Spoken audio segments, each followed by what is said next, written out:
Do you ever have the feeling that the way you express yourself in English is not good enough?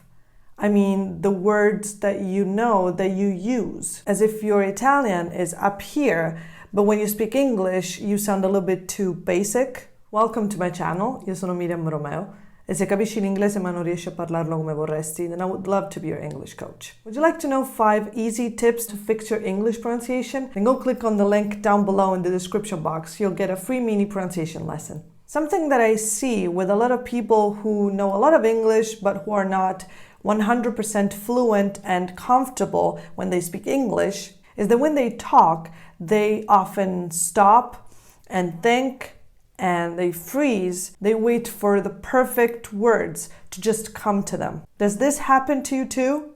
Basically, what happens is that at this stage, you're still thinking in Italian, and the goal that you have in mind for your English is for it to be as beautiful, as advanced, as refined and complex and long as your Italian. You don't want to come across as less intelligent or less smart or less educated than you actually are. But let me tell you this, even if you can come up with words that exactly match what you would have said in Italian, that's not what you should aim for, because English is different from Italian. Italian is the language of opera, the language of poetry. So it wants to be long. The ideal Italian, the most beautiful version of Italian, is very long and complex and advanced and refined. And in certain context, you have to be really, really formal and articulate in Italian. English is different.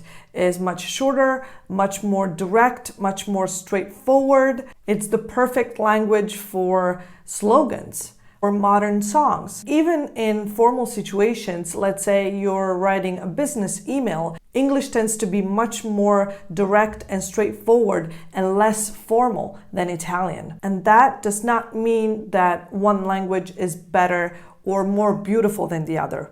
And it doesn't mean that one is easier than the other either. Every language is different and every language is beautiful. Italian sounds better and reads better and longer and more complex and more advanced. While in English, when you go for really advanced words or really complex, long structures, long sentences, it doesn't sound as good. It sounds fake. It doesn't sound human. When you translate, when you switch from one language to the other, you have to think not in terms of literal translation, but in terms of how can I convey the same message, the same tone, and express the same thing in this other language.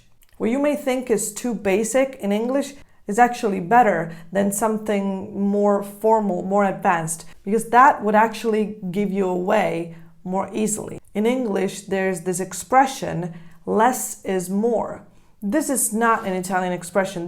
We don't have an equivalent to this expression in Italian because our language, our culture are not centered around less is more, because that's not how Italian works. But in English, less is more. So when you're writing or speaking in English, don't worry about the fact that that word is not perfect, because in Italian you would have used a much more advanced, refined word. For example, if you're looking for the English equivalent of suddividere, don't write subdivide. Say break down. Subdivide is too much. I'm saying this because a lot of people think that in order to come across as intelligent, as educated as they sound in Italian, they need to use the same kind of words and expressions. But where you sound very smart and educated in Italian, you might sound a little bit weird and robot-like in English. But if you want to use advanced words, just use them.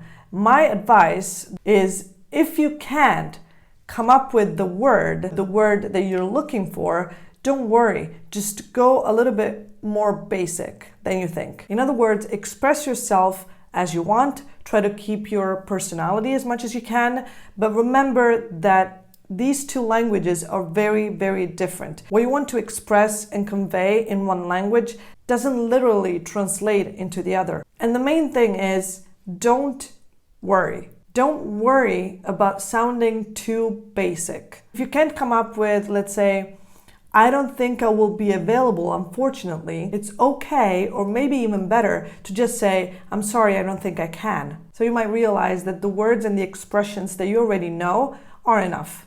I really hope this helped you. Let me know in the comments below what you think, if you have something to ask me or to tell me, and don't forget to click on the link in the description box below to get your free pronunciation lesson.